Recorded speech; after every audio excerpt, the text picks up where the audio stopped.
Jaz sem Janja Videc in sem v prvi vrsti oblikovalka oblačil.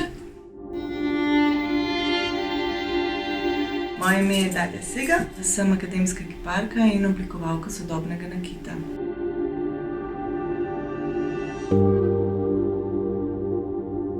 Svojo istoimensko znamko Dalja Sega gradim že 15 let in je do zdaj že postala znamka, ki ima neko svojo zgodovino in svoj razvoj, svojo rdečo nit, svojo prepoznavnost.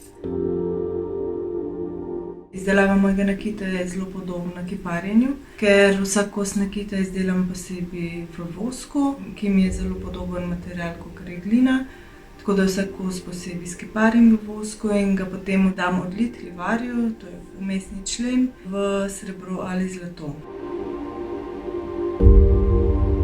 Nakit uporabljam bolj konceptualno, da ni samo vizualen namen nakita, da ni namen samo temu, da je pač lep in nosljiv.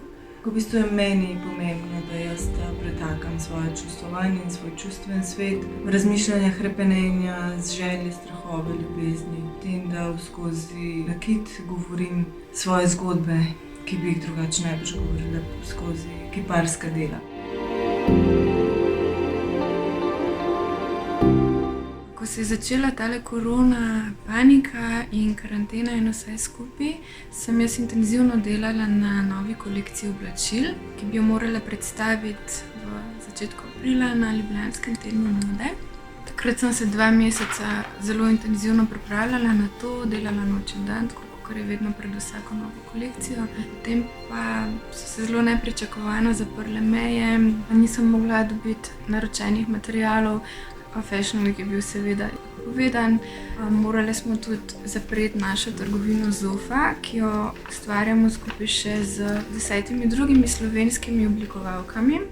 Tako da je v bistvu tole kar naporno obdobje, no bom rekla. Verjamem, da ne samo zame, ampak kar za vse nas domače ustvarjalce.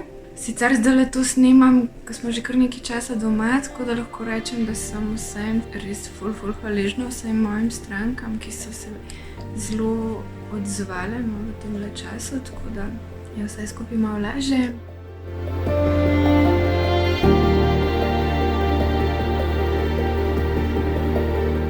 Izolacija v času korone je tako, kot sem tudi prišla kar konkreten začetni udarec in šok, ker so se pač zaprle vse trgovine, kjer prodajajo moj nakit. Je pa svojevrsten izziv zame tudi to, ker imam še 2 majhna šoloobvezna otroka in upah nimam realno kdaj ustvarjati, zaradi tega, ker sem stalno z njimi. Po drugi strani pa nimam tega časa, o katerem se govorijo, da je zdaj zelo dober čas za neko pospešeno kreativo.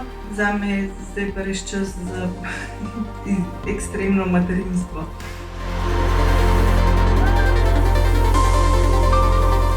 Ne glede na vse, jaz ostajam optimistična. Verjamem, da ko se tole zaključi, bomo imeli pa mogoče mi manjši ustvarjalci neko prednost, ker smo pač bolj prilagodljivi. Upam, da bo tako, da ljudje komaj čakajo naše nove kreacije. Jaz intenzivno delam še zmeraj na kolekciji, tako da bo potem takoj, ko se to zaključi na voljo. Ustvarjam, brainstormam, vzela sem si čas za pogled vase, tako da mislim, da sem kar izkoristila vse tole obdobje. Pogrešam razstave, pogrešam gledališče, opero, seveda druženja. Sem pa tudi to obdobje izkoristila, da razvijem znotraj sebe novo kolekcijo Begin Again in bo govorila ravno o tem obdobju, ki se je v meni znotraj zgodil in predvidevam, da marsikomu, ko se iz tega vakuma, iz tega, ko smo vsi zajeli zrak in ga držali v sebi, kako zdaj začeti znova in spet, kako bomo začeli znova v vseh situacijah v življenju.